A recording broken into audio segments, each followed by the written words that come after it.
राहुल की लद्दाख दौरे पर कारगिल के एक बेरोजगार ने गुरुवार को उनके सामने अपना गुनाह कबूल करते हुए कहा कि सब कुछ करके देख लिया, बस अब लव लेटर लिखना बाकी है। दरअसल लद्दाख के लोगों की शिकायत है कि जिन्हें अपना प्रतिनिधि बनाकर उन्होंने संसद भेजा है, यानी जिसे अपना सांसद चुना है, वो उनकी बात संसद में उठा नहीं रहा। लेकिन शुक्रवार को राहुल गांधी ने कारगिल के लोगों तक अपनी मोहब्बत पहुंचाते हुए ये वादा कर दिया कि अगले संसद सत्र में वो लद्दाख के प्रमुख मुद्दों को संसद में उठाएंगे। इसके अलावा राहुल ने अपने भाषण में कई ऐसी बातें भी कही हैं जिनसे अगले चुनाव में इंडिया की दावेदारी मजबूत हो गई है और वहीं बीजेपी की जड़ें हिलने लगी हैं। तो क्या है राहुल के सामने लव लेटर लिखने का पूरा मामला, आइए इस रिपोर्ट में देखते हैं। राहुल का लद्दाख दौरा आज खत्म हो रहा है। आज और बीते हुए कल 2 दिन राहुल ने कारगिल के लोगों के बीच बिताए। कल यानी गुरुवार को राहुल ने सवाल जवाब का एक ओपन सेशन रखा, जिसमें लोगों ने राहुल से खुलकर सवाल पूछे और अपने मन की बात भी कही। इस दौरान एक युवक ने राहुल से साफ साफ कहा कि हम जानते हैं कि आप अभी पावर में नहीं हैं, फिर भी हम अपनी बात आपके सामने रख रहे हैं। हमारे एमपी हमारे मुद्दों को संसद में नहीं उठाते हैं, वहां चुप रहते हैं। इस पर राहुल ने कहा कि आपको उनसे इस बारे में कहना चाहिए।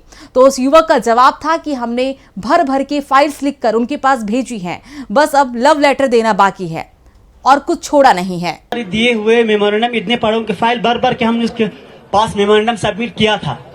It's just like a love letter देना, बाकी कुछ होना नहीं है। इस युवक ने यह भी बात राहुल के सामने स्वीकार की कि बीजेपी को जिताकर गुनाह हो गया, गलती से मिस्टेक हो गई। कारगिल के युवा ने राहुल के सामने बेरोजगारी से लेकर विकास के गायब होने और लद्दाख को यूनियन टेरिटरी बनाए जाने का दर्द रखा। और शुक्रवार को जब राहुल ने कारगिल के लोगों को संबोधित किया तो राहुल ने पूरी कोशिश की कि लद्दाख के लोगों, खासकर युवाओं की तकलीफों को दूर करने का भरोसा वो दिला सके। राहुल ने क्या कहा वो भी आपको बताएंगे, लेकिन पहले आपको बताते हैं कि कौन है लद्दाख से बीजेपी के सांसद जिन्हें चुनकर लोग अब पछता रहे हैं। ये है जामयांग सेरिंग नामग्याल, जो लद्दाख से पहली बार निर्वाचित होकर सांसद बने हैं। नामग्याल अगस्त 2019 में संसद में दिए अपने भाषण के कारण सुर्खियों में आए थे। तब मोदी सरकार ने लद्दाख को केंद्र शासित राज्य बनाने और अनुच्छेद 370 खत्म करने का बड़ा फैसला लिया था, जिसकी तारीफ ने नामग्याल ने संसद में अपने भाषण में भी की थी। इस दौरान जामग्याल सेरिंग नामग्याल ने कहा था कि कांग्रेस, पीडीपी और नेशनल कॉन्फ्रेंस ने तीनों ही आलोचना करते हुए कहा था कि इन तीनों पार्टियों ने न सिर्फ लद्दाख बल्कि जम्मू और कश्मीर के लोगों के हितों को भी नजरअंदाज किया है। नामग्याल ने यह भी कहा था कि मैं कारगिल से आता हूं, वहां के लोगों ने केंद्र शासित प्रदेश के लिए वोट दिया है क्योंकि ये शुरू से हमारा मुद्दा रहा है। नामग्याल का दावा जो भी रहा हो, लेकिन अब कारगिल के लोग ही बता रहे हैं कि उन्हें जम्मू कश्मीर से अलग करने के फैसले से दुख होता है। लद्दाख दौरे पर पहुंचे राहुल गांधी से बार बार लोगों ने अपना यही दुख साझा किया। शुक्रवार सुबह जब राहुल ने कारगिल में भाषण दिया तो यहां राहुल ने लोगों को यकीन दिलाया कि वो उनके मुद्दों को संसद में जरूर उठाएंगे। राहुल ने अपने भाषण की शुरुआत में लद्दाख के डीएनए की बात कही और कहा कि कांग्रेस की विचारधारा ही आपकी विचारधारा है। आप सबके साथ प्यार और इज्जत से रहते हो, ये आपकी डीएनए में है। लद्दाख में काम कर रहे यूपी और बिहार के मजदूरों से अपनी बातचीत का जिक्र राहुल ने किया और कहा कि यूपी बिहार के मजदूरों ने लद्दाख को अपना दूसरा घर बताया। उनका कहना है कि लद्दाख के लोग मुश्किलों में मदद करते हैं। इस बात से राहुल ने लद्दाख से यूपी और बिहार दोनों को साधने की कोशिश भी की। तो वहीं राज्य में बेरोजगारी और विकास ना होने का मुद्दा उठाते हुए राहुल ने फिर मोदी सरकार पर अडानी की मदद का आरोप लगाया। इसके अलावा चीन का मुद्दा उठाते हुए राहुल ने कहा कि एक स्ट्रेटेजिक जगह है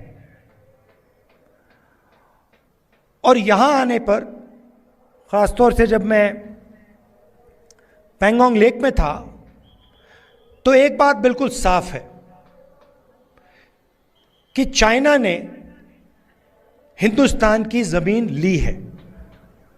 हजारों किलोमीटर जमीन हिंदुस्तान की चाइना ने हमसे छीनी है। और दुख की बात है कि हिंदुस्तान के प्रधानमंत्री ने ऑपोजिशन की मीटिंग में कहा कि हिंदुस्तान का 1 इंच किसी ने नहीं लिया है। यह सरासर झूठ है। लद्दाख का हर व्यक्ति इस बात को जानता है कि लद्दाख की जमीन चाइना ने हिंदुस्तान से ली है और प्रधानमंत्री जी सच नहीं बोल रहे हैं। लद्दाख एक स्ट्रेटेजिक जगह है। एक बात साफ है कि चीन ने हजारों किलोमीटर हिंदुस्तान की जमीन छीनी है। दुख की बात यह है कि पीएम झूठ बोल रहे हैं। लद्दाख का हर व्यक्ति जानता है कि प्रधानमंत्री सच नहीं बोल रहे। वहीं देश सेवा के तत्पर कारगिल के लोगों का आभार व्यक्त करते हुए राहुल गांधी ने कहा कि कारगिल के लोगों से कहना चाहता हूं कि जब भी हिंदुस्तान को आपकी जरूरत पड़ी है तो कारगिल के लोग एक आवाज पर खड़े हो जाते हैं। मैं धन्यवाद देना चाहता हूं। राहुल ने कहा कि इस देश में अलग धर्म, जाति, भाषा के लोग हैं। हमारे लिए सब लोग एक हैं। सबको इज्जत से, मोहब्बत से रहना चाहिए। वहीं लद्दाख की सुंदरता के बारे में राहुल ने कहा कि मैं लद्दाख के चारों ओर घूमा हूं और शायद ये हिंदुस्तान की सबसे सुंदर जगह है। लद्दाख को हिंदुस्तान की सबसे सुंदर जगह बताकर लोगों से नमस्कार और सलाम करते हुए राहुल ने अपना भाषण खत्म कर दिया था। लेकिन फिर शायद उन्हें कल उस युवक से हुई चर्चा की याद आई और माइक हाथ में लेकर राहुल ने फिर कहा, एक आखिरी चीज बोलना चाहता हूं। हर रीजन में लोकल इश्यूज हैं, लद्दाख के सेंट्रल इश्यूज हैं। अगले संसद सत्र में मैं आपके मुख्य मुद्दों को उठाऊंगा। मैं लद्दाख के चारों ओर घूमा हूं और शायद यह हिंदुस्तान की सबसे सुंदर जगह है। और लद्दाख के हर रीजन में आपके लोकल इश्यूज हैं और लद्दाख के भी सेंट्रल इश्यूज हैं।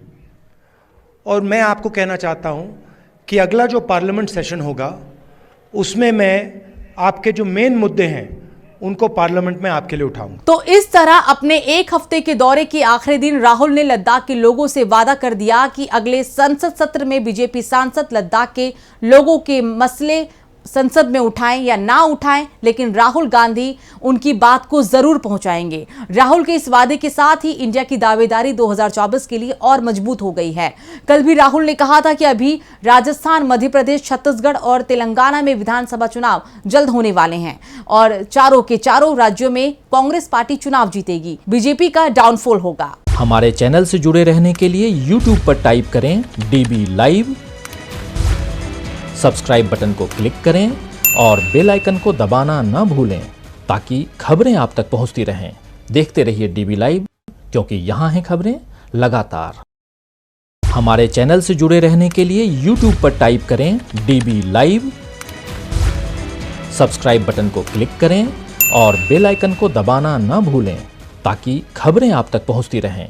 देखते रहिए DB लाइव, क्योंकि यहां हैं खबरें लगातार।